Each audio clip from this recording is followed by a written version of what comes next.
Right, boys and girls, I'm assuming we're working now. Ah, dear.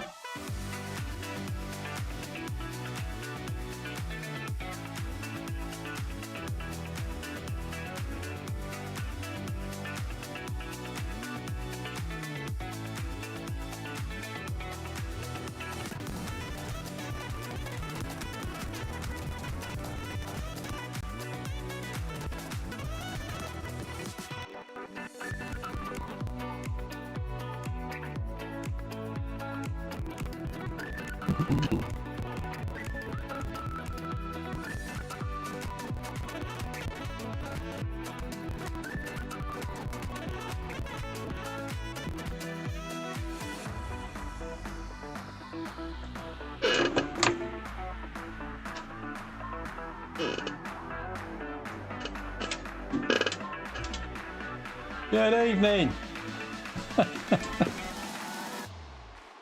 and welcome to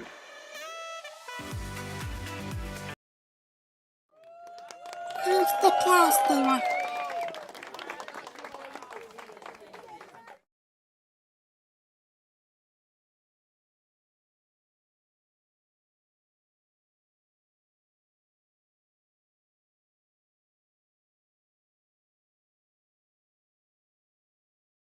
Off the Plasterer! yeah, with me, Eric the Plasterer. Sorry guys, as usual I've been having issues just after I thought I'd fixed everything and it was all working properly. I put some new software on me, no hardware, in my computer so I could transfer all the rubbish off, and then I tested it out and it's been working lovely, and I sorted it out today and I tested it and it was working lovely, and and then I went and put it on at 7 o'clock because I wasn't going to be late, and yeah, it just kept going off again. But now it's finally come up on the screen. So as far as I can tell, we're live. As far as I can tell, I've got the microphone on, and yeah, hopefully you can see and hear me okay. If you can't, well, I say if you can't, let me know, but you won't know what I'm talking about if you can't hear me, will you? Oh dear. I'm Eric the Plasterer. I've been a plasterer in South London for the last 38 years, and I'm here to answer any of your plastering related questions. In a little while we'll be going over to the pub, Ye Old Hawk and Trout, or Ye Old Handballed and Trout if you're from further up north. And yeah, we'll just be having a chat. Generally it's the community boozer, get quite a lot of regulars in, and if you are a time served spread, if you are a complete newbie, if you're a DIYer, yeah, welcome to come along tonight. Grab yourself a drink. It can be a pint normally, or you can have a cup of tea if you're teetotal, and bring in. Yeah, there'll be a phone number going up, so you can ring in if you want and ask me any questions, and you can also type them up. They'll be coming up on the screen and up on everywhere else they can normally come up, and yeah, should be good. Right, let's move across to the pub garden. That's better. And relax. How's everybody doing? How's everybody doing? As I say, get yourself a drink if you haven't got one already. This is the Old Hawk and Trout pub garden. Evening, Mark. And yeah, tonight hopefully this will all go swimmingly well, because I'm pretty sure I fixed everything that wasn't working before. It was been the last couple of times I've tried to do Ask the Plasterer, it's been buffering like crazy, but now it seems to be back properly online. If there is any buffering, let me know, because I can't see it, because I mean, it should have come up on the screen over there, hasn't come up, so which would let me know it was buffering, but I don't know. So, but he hoo. Right, I've got my glass. I've got my drink. Ooh, do like a bit of punk IPA. Just so I can relax. Had a busy day. Had a busy weekend actually. Plastering, are you ask? No. No. Doing stuff for the family. For the family. Bear with. I'll try and pull this out, not get too big a head on it.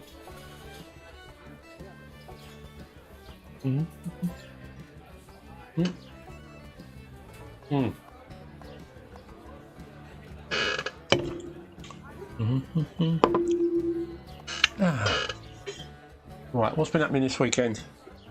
When was it? I think it was Saturday. I had to hire a van to get some fence posts and fence panels, very similar to these ones, over to my daughter's place. And the concrete posts, if you've never picked those up before, weigh an absolute ton. The panels are decent ones anyway, they're not much lighter. I had to get those over there. A big old sprung sofa bed, get that all over to get it in the back of this van, get it over there, get it all out again with help from the missus and my daughter. And then I had to get the hire van back. I was 5 minutes late, so they charged me an extra hour. Thanks, Hertz, 24/7. And then we drove back to my daughter's place. Helped to put all these new covers on this sofa bed. And yeah, it shouldn't have taken long, but it was there about 9 o'clock. And then Sunday, it was up nice and early to help my other daughter with her granddaughter's birthday party, make sandwiches, all that kind of stuff. Get them over there.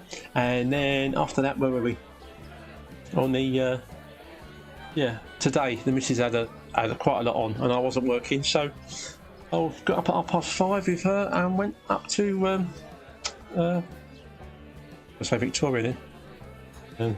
Went up to Vauxhall where she works, and we did a load of shifting of stuff, but we were back by 1 o'clock. So I've had a little bit of a rest, but I've got a job starting tomorrow. But I thought we'd better come in here, test out that Ask the Plasterer is still working. If anyone's going to ring later, that's the number, 07584 981 740. I'm Eric the Plasterer. If you don't know me, you haven't been here before, I'm the plasterer in South London for the last 38 years. Here to answer any of your plastering related questions, and we'll pop into the booze later. And it's known as the community boozer, so we can kick off your shoes, have a drink, relax. There's no rush. We should be on for a little while, all going well. And we'll see how we go. Bear with.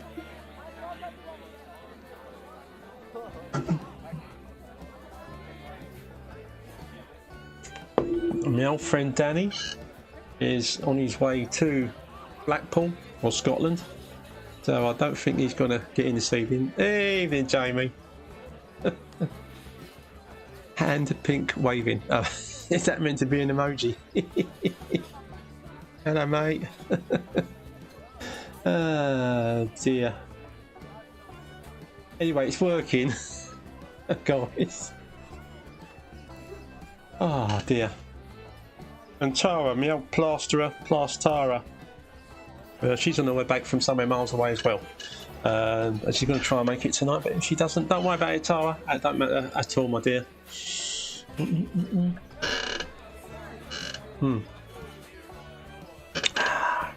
Mark, Jamie, you got drinks, mate? Are you sitting down? Are you relaxing?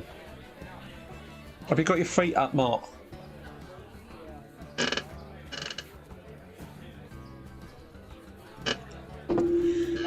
Oh dear. Well, I've been that busy, I haven't even had time to watch Kurt's live stream.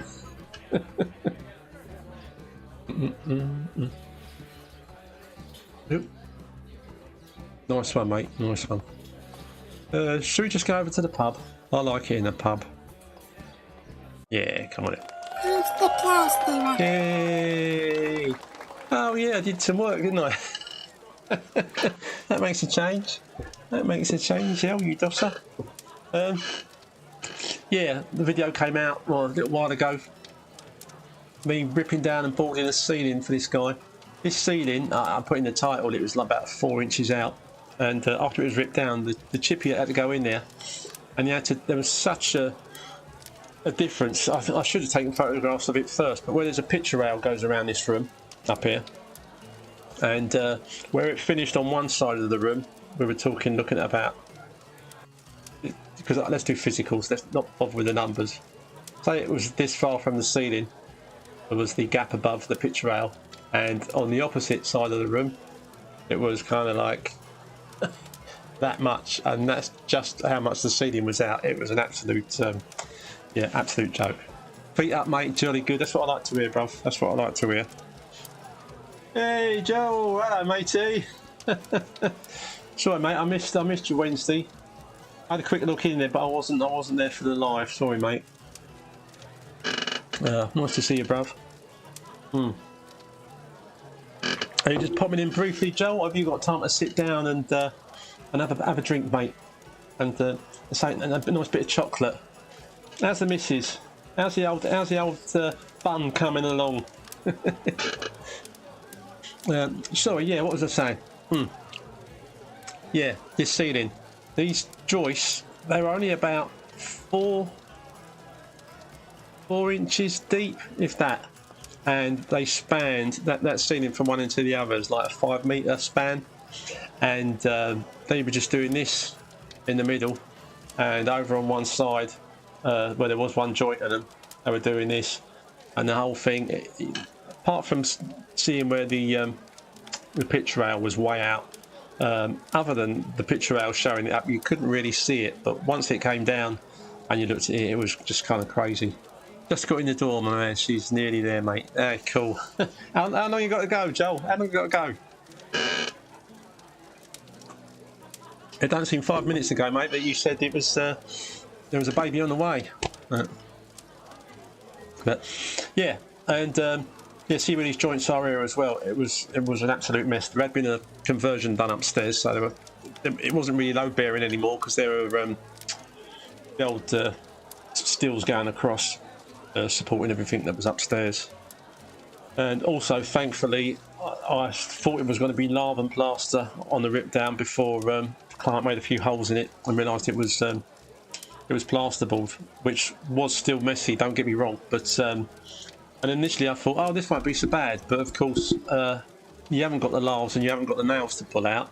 But the screws and ripping down plasterboards that are well screwed up with lots of screws is no easy task. And I just like to recommend the gardening pitchfork for removing plasterboard ceilings and or old lava plasterboard ceilings, because you can really get those old forks in up behind what you're pulling down. Give it a light tilt like that and it rips it all down lovely. As I've tried using other kind of things with straight edge big scrapers and stuff, but the old pitchfork the 4-5 prong pitchfork, fantastic for ripping down old ceilings or plasterboard ceilings as well. So Mike, evening, my dear. Are you calling from work, mate? From that job with the foam and the oh man, and the the kind of place you wouldn't really want to say yes to a cup of tea, sadly.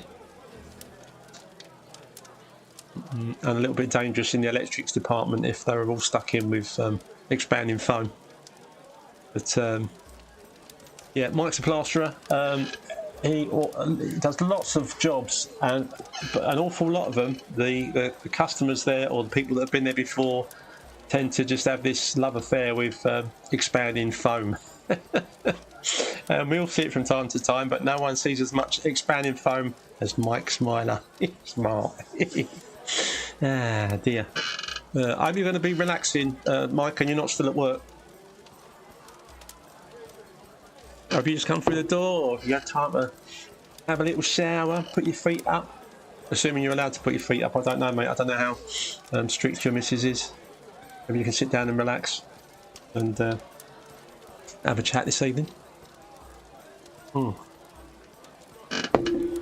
Where was I? Yeah, this first Transit I hired on this job, because my one was getting fixed.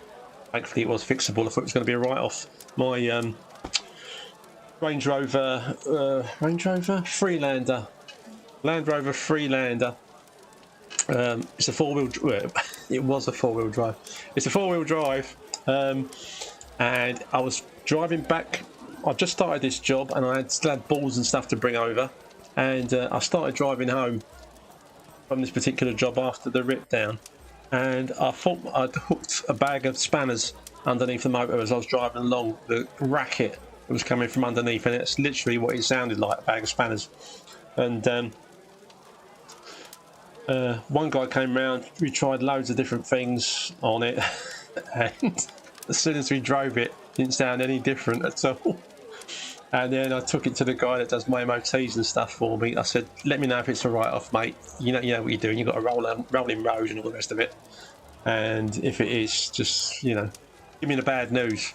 And I was pleased to say he rang me back and he went, 40 quid, mate, to fix. I've fixed it for you. He said, I've taken, because he obviously knew if I was thinking it might be a write-off, he was just going to do whatever he needed to get it going. He said, I've made it into a two-wheel drive, just taken the prop shaft off for the rear drive, which had been done a lot actually on Freelanders. The Mark 1 and Mark 2, absolutely. I mean, this one's done me okay, but it has been in for repair a few times. But they were really badly made as far as things to do with the prop shaft and stuff like that are concerned, and the electrics occasionally as well. So I cannot recommend getting an old one. The newer ones, they're more of a car than they are like a four-wheel drive car. You could put your stuff in, put your gear in.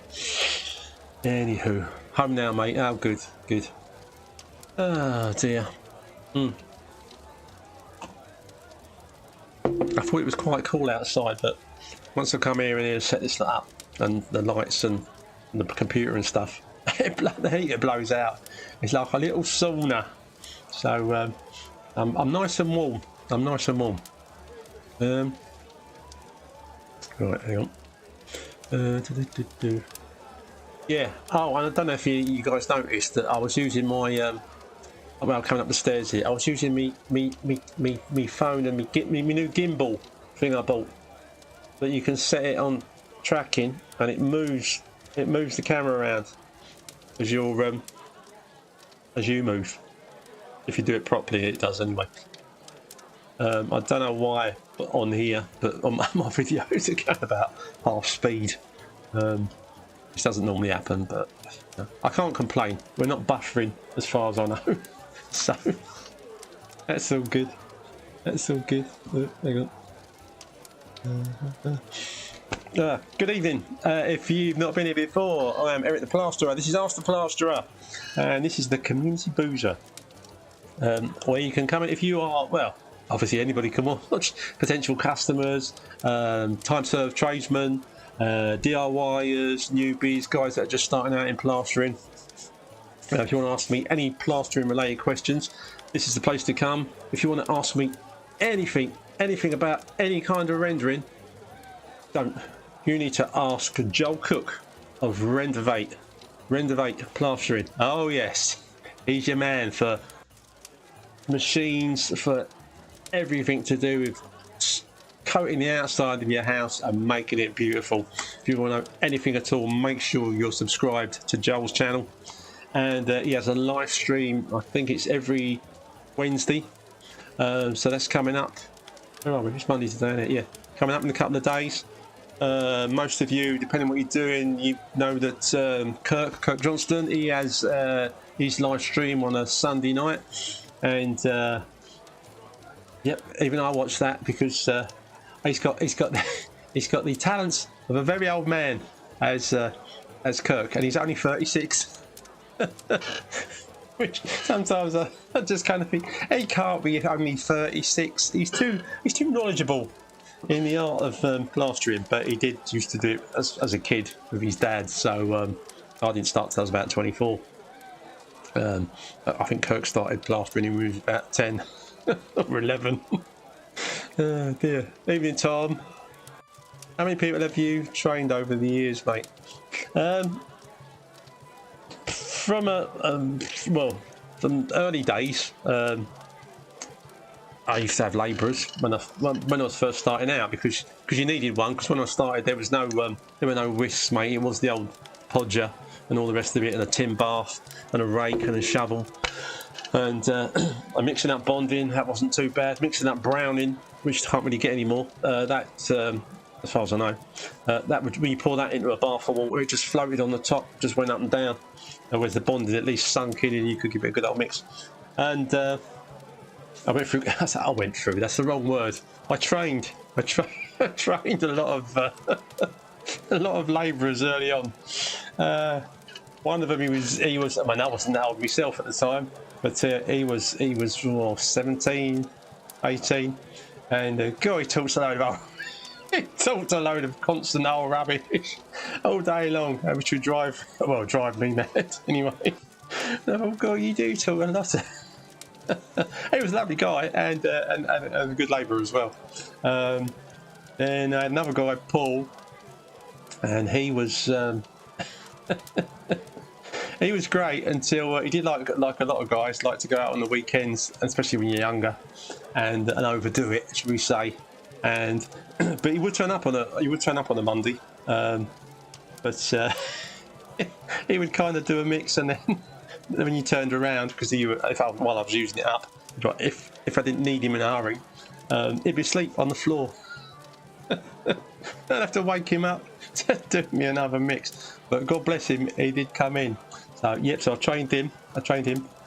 Actually, Paul was probably one of my last guys that I had with me when I got an electric whisk, and it was after quite a while of having an electric whisk, and obviously Paul was using that, and it just knocked me up a batch of stuff. And say if it was a Monday, fall asleep because I'm good for a couple of hours. If it was a big batch on and I'm putting on a ceiling or quite a lot of walls, whatever, and there's nothing else for him to do. So eventually I went on my own without a labourer, and if I'm honest now, that was years ago, and I've been a literally one-man band, which is why you see me struggling on these in these videos, like this one here, because the client wanted it all ripped down. It could have been straightened by a chippy. It was it's a lot of work if you're not a chippy, shall we say. I could straighten out a ceiling with the timber, but it would take me a lot longer than it would take a proper qualified carpenter to do it. So keep that in mind with some jobs. And client insisted he wanted it ripped down, and the ceiling was at least 10 foot high, probably more 11, 12. I didn't measure it, but it was high. I couldn't get anywhere near it, and my stilts wouldn't have been any good.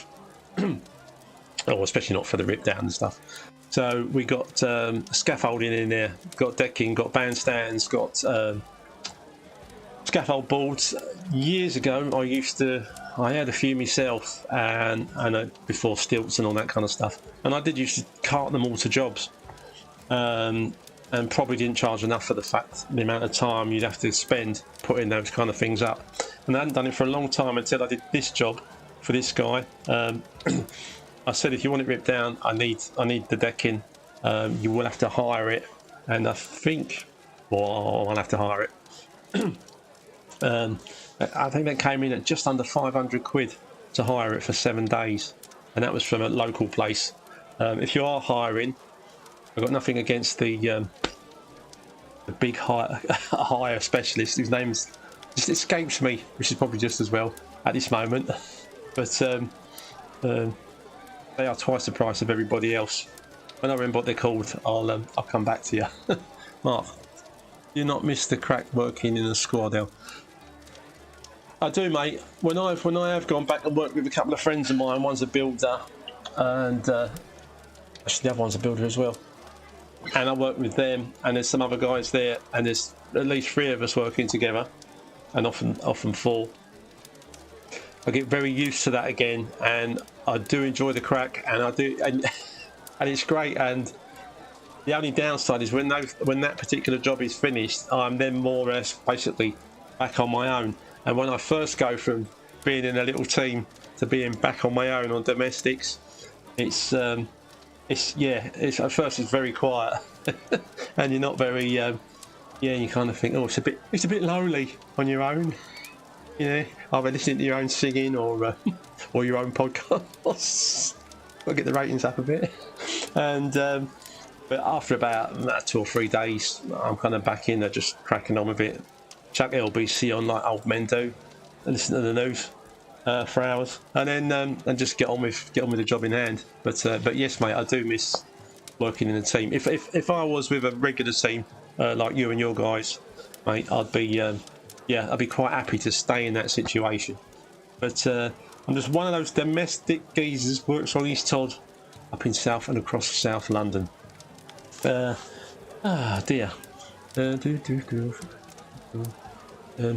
Where was I? What about that ceiling? Oh yeah, and the decking. Yeah, so of course, well, even with a labourer, it's quite a tough job. But on your own, as you might have seen, if you've seen that video, this was an upstairs bedroom. So you get all the once the gear turns up, and I have to say the trestles were the wrong size. I ordered big ones because I knew what height I needed, and then when the customer spoke to the hire place, and they just had a chat because I got the customer to pay for the gear and sort out that side of it, rather than go through my account. Then it went. Yeah, they were all the wrong size. The boards obviously were fine, but not the trestles. So the guy had to go back and get more like the right size trestles because they weren't the size that I ordered, and they thought they'd brought a decent size. But long story short, I couldn't, even once I stood on the top of a trestle, I still could only just about touch the ceiling, which was too low. But by the time I got the 24 boards, I think it was 3-metre boards, up to the room, he was gone and back with the right size trestles. And that's not because he was really quick, it's because taking 24 balls up the stairs on your own takes a while. Oh dear. And then obviously you've got to set those up. But once it was up, I forgot how nice it was to be able to work off of a deck. Because at one point I thought, oh, I forgot my stilts, but no, you don't need your stilts when it comes to the spreading and stuff, because you're on a deck, you can reach the ceiling from where you are. Obviously then when I got the boards, which I brought over in the hire van because my one was out of action until the guy took the took the back axle and the prop shaft off and made it a two-wheeler. That sounds terrible, that two-wheeler. And yeah, we went what was it? Oh man, this early onset Alzheimer's it's really kicking in. Oh dear. Yeah. Hang on, have a sip of beer.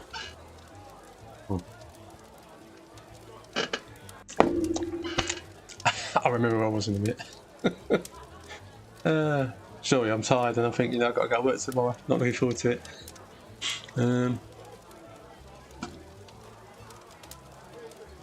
Yeah, once I got all the decking in there, then I had to get all the boards up the stairs.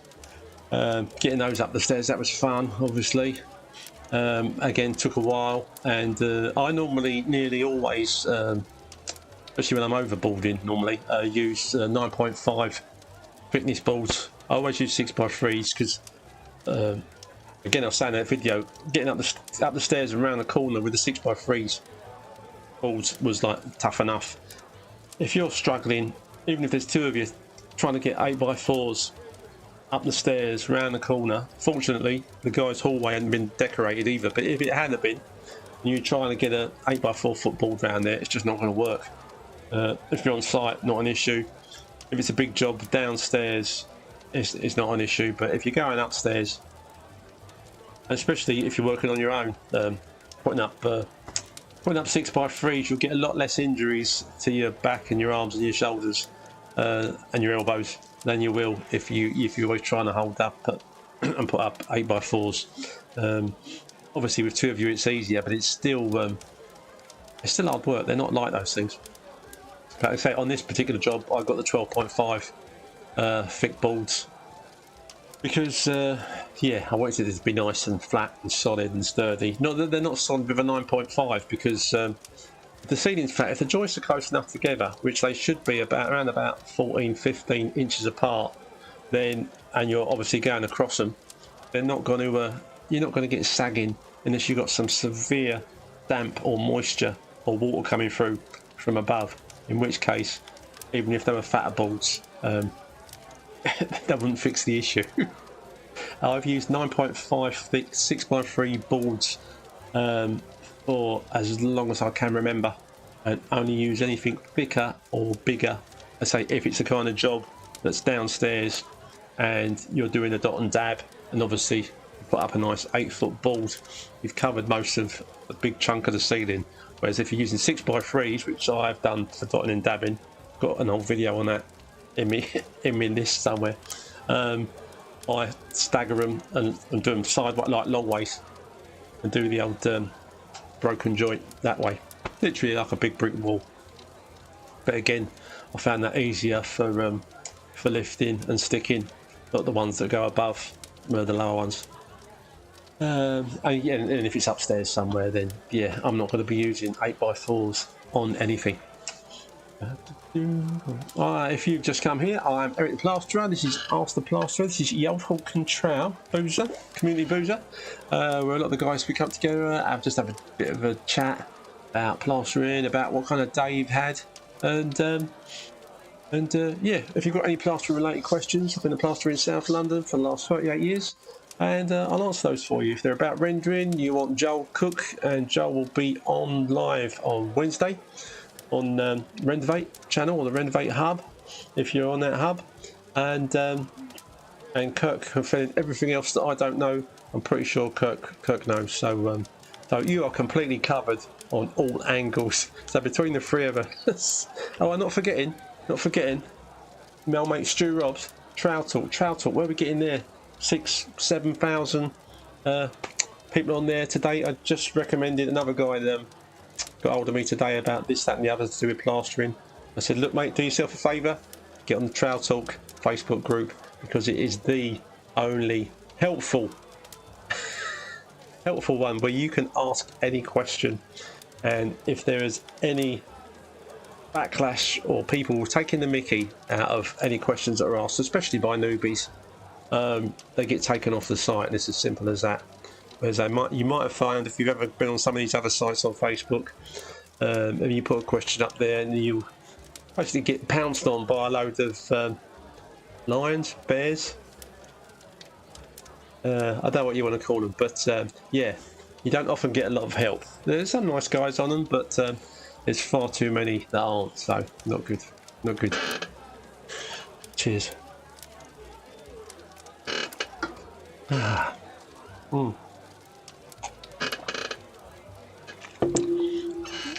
Also, apart from putting up the balls on this ceiling, when it came to skimming it,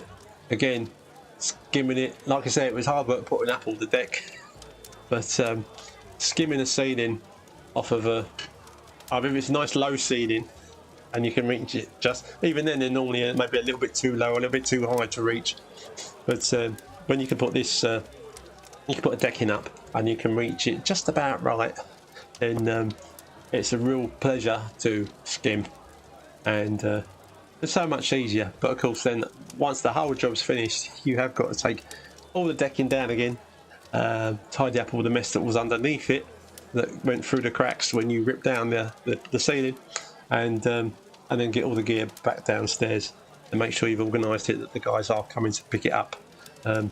If you've not hired stuff before, never take the risk of leaving it outside a job if it's not going that day, because there is always quite a large possibility that it won't be there the following day, and that it wouldn't have been picked up by the hire company. Yeah, be very careful when it comes to hiring stuff. Dear. Good evening. Sorry for the regulars for this. If you've just joined us, I'm Eric the Plasterer. I've been a plasterer in South London for the last 38 years, and there's not a lot I don't know about plastering. And if I don't know it, Joel will know, Kirk will know, or Stu Roberts will know. Yeah, and everyone else I've got great channels for different reasons. The stuff that they do. Let's face it, guys, for those of us that are plasterers, that we all follow each other just for variety, because variety is the spice of life. Dear, everybody's different. Just hang on, just look, there's my sign up there. Look, for those of you not been here before, it's Ye Old Hawk and Trow. So I've put my ugly mug video in the way because I don't want to put it in front of the fire. Mind you, it's a bit warm for fire, I have to admit. Oh dear. But good dance floors is hard to beat. Everything all decked out. Yeah, no, it is nice, mate. It is nice. But I literally haven't decked out a floor for years. But I say that that whole job, the rip down, the decking, and a skip. Obviously, that was extra for the stuff that was coming down had to be skipped. I think with my work and those bits and pieces, the whole ceiling came to £3,500, which obviously if the money's there, then and the client wants something, then they have it. Simple as that. Also after my job was done there, after I'd ripped down, the carpenter was in there straightening out all these strips, and he literally had wedges going from nothing to like, you can see the thickness of them. That's on top of the original joist to bring the ceiling level all the way around. But it was a pleasure to board. Well, boarding something flat is easier anyway, because let's face it, guys, that most ceilings are not flat. They look flat or level, but they're not. And then also to skim, it's more of a pleasure to skim a flat ceiling, and the whole procedure just goes a lot nicer. You've got no dips you're having to try and fill, either with bonding if it's a really bad dip, or with finish if it's not, not quite so bad, but going along that way. If you just joined us, I'm not Ask the Plasterer. This is Ask the Plasterer. I'm Eric the Plasterer. The Plasterer for 38 years, and this is the Plasterers Community Boozer. For those of you that don't know, me and quite a few of the guys in the team went to organise a trip to Edinburgh for a few days. It wasn't quite summer, but it was nearly summer, and we had some lovely weather. And I started a video, and I've still got loads of footage that I haven't put together because life's so busy generally. But I'm going to. And we all met up out there for a few days, and we had an amazing time, and it was very, very enjoyable, I have to say. So this is a community boozer, coming here for a chat. Obviously, Ask the Plasterer is about asking me questions. If I can't answer them again, other guys might be able to answer them for you. They'll know what they're talking about. And it's just more of a place to relax, really. Kick your shoes off after a hard day at work. If you've had a rubbish day as a spread, or as a newbie, or even as a DIYer, and you've had a tough day, tell us about it. Tell us about your day. Get it off your chest. Get off your chest. Hey man, Stu. Yes, mate. I was off work today, but the missus had loads of, because where my missus works, they kind of take the mick a little bit, and she had a load that they wanted this kitchen. There's a new kitchen being fitted in. Funny enough, I've got that off of my Howden account, but that's by the by. All the stuff in this kitchen needed taken out so that the guys that are going to fit the kitchen could get in there in the next day or two. And my missus's boss will just go, yep, that's all got to be cleared out. And I think, hang on a minute, mate. She's a woman on her own.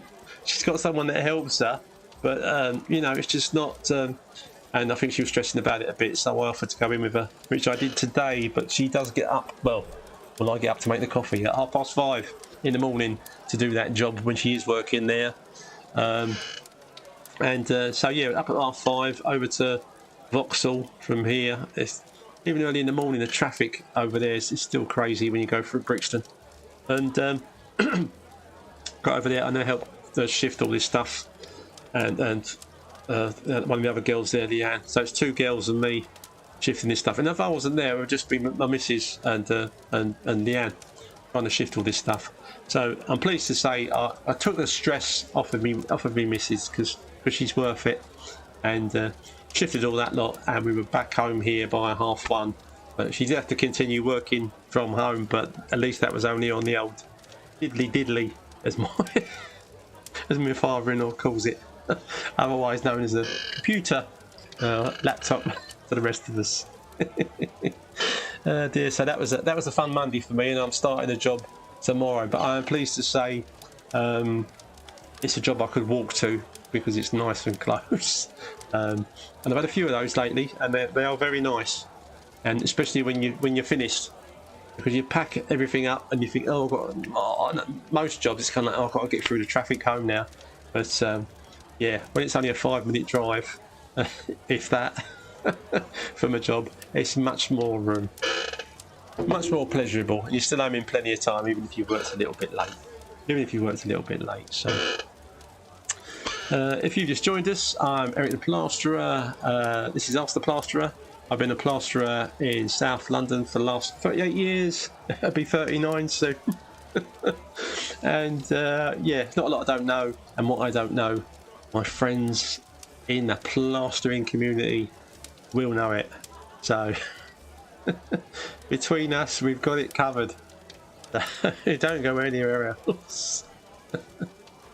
Apart from me and all the guys here, and Joel and and Kirk and the other Kirk over in the States, Kirk Giordano. I've got some interviews up on here on Ask the Plasterer, and Kirk is one of those. He's a great guy. So that's on my channel if you want to watch that. Ah dear. Old Mark Shepherd, inventor, as I like to call him, the old extra time. There we go. Extra time, half time, and everything in between. I love the stuff a lot of the guys do. I never, up to about 2 or 3 years ago, I never used to use any additives. And yes, you can put cream of tartar in stuff, and there's other ways of speeding stuff up and slowing it down, but they're not always very reliable or predictable.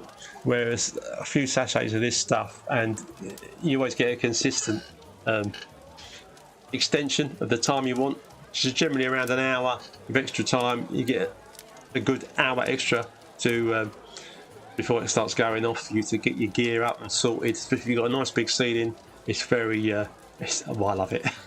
I just use it because I like to not rush myself too much as I'm getting older, and that helps. So it's anything over 2 bags, and that's coming out straight away, or even if it's 2 bags, depending on what it is that I'm doing. If it's just one big flat wall in front of me and it's a 2-bag wall, then I won't bother. But if it's a big old ceiling, then well, there's a few twiddly bits to do, then it's extra time every time for me. He said. I think Mark must be doing quite well, because he always seems to be on holiday, either scuba diving or seeing the seeing the pyramids or something like that. So good luck to you, Mark Shepherd. Hope you keep enjoying your holidays, mate. And oh dear, I love your stuff, as do a lot of guys. Excuse me. Cheers.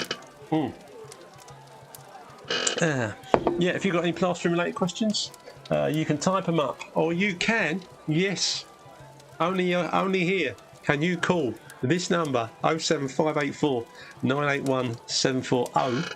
I had to change it from the last slightly easier one because it kind of expired, because I never use it to ring anybody out. It's just for incoming calls when Ask the Plasterer is on.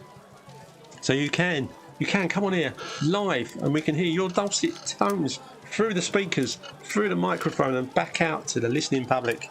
If you want 2 minutes of fame, and you're rubbish at typing, and you're not watching this on your phone. If you're watching it on the telly box, easy to do. If someone else has got a phone because you're watching this on your phone, borrow their phone and give me a call. Don't be shy. Any other newbies out there, or guys that have been plastering for a little while and you're trying to increase your workload, and I'm not offering anything special here, I'm just saying, get yourself on video and get your work out there on your socials. And if you haven't got socials, get some, because socials are the new black. you just if people can see you, if people can see your work before you even go to visit them for the first look at a job, then you're halfway there, assuming your work isn't rubbish, obviously. And if you are clean and tidy and you do a good job, you will get more work via word of mouth. I went and looked at a job recently. The guy rang me. I thought it was going to be quite a good job, but when I got there, the plastering had been done, and the finish for the bulk of the work that had been done wasn't a bad job. It was nice and smooth. It was, it wasn't like, oh, look at the state of that. But there was a huge crack. Well, it wasn't a crack; it was a gap that the guys hadn't done, and apparently they had to rush off. And like so many customers that I've had this happen to before, they had paid completely for the whole job, and the guys said they would be back to fill in the big crack. And of course, a month later, and after him being ghosted for a while, he realised they weren't coming back to fill in the crack. But of course, I did have to tell him that he would need to. It's more of a decorating job once it comes to a crack like that, because I'm pretty sure he wouldn't want to pay me for 100 quid to fill in a little crack in the. It was quite a big crack, but it was still a crack that you could fill with filler. Definitely not a plastering job. And but there you go. Stu, line plastering chat for the next podcast, mate. More than welcome to join it. Mate, when it comes to line plastering, I know nothing. I've well, not compared to the rest of the guys anyway. So I could live and learn from that one, but I don't think I would be of any benefit that was worth writing down. When it comes to lime plastering, I've done obviously some sand and lime work, but I haven't done any proper stuff. Well, no, that was it. When I was at on the Pentonville job, that was neat sand and cement. That wasn't even. We weren't allowed to have lime in that because it made the plaster too soft. Apparently, if the old crims wanted to dig their way out of their cell, even though it would only be to the cell next door, or the cell above, or the cell below, or the corridor out in the front. It all had to be rendered with neat. I don't think you'd get away with being asked to do that now. With neat, this back in the 80s, neat sand and cement, no additives, including lime, were allowed in the mix. And that was the first refurb at Pentonville was day work, which was great. I could handle that. The second phase there was price work only, and to make any money, you would have to plaster 3 cells in a week to make a decent crust. And plastering 3 cells with neat, no lime, no additives allowed, sand and cement was not fun, was not easy, and in my opinion was just completely bloody ridiculous. Excuse my French. But there you go. And my hands. I thought I'd protect my hands. This was a big mistake. One had got a bit sore already from the old. Sometimes the old sand cement when you're trying to put on a lot on and get behind your old the shank of your trowel and start rubbing away this part of your fingers on your hand. At that point, it's not a good idea to think, I know what I'll do. I shall wear some rubber gloves. Because once you put rubber gloves on,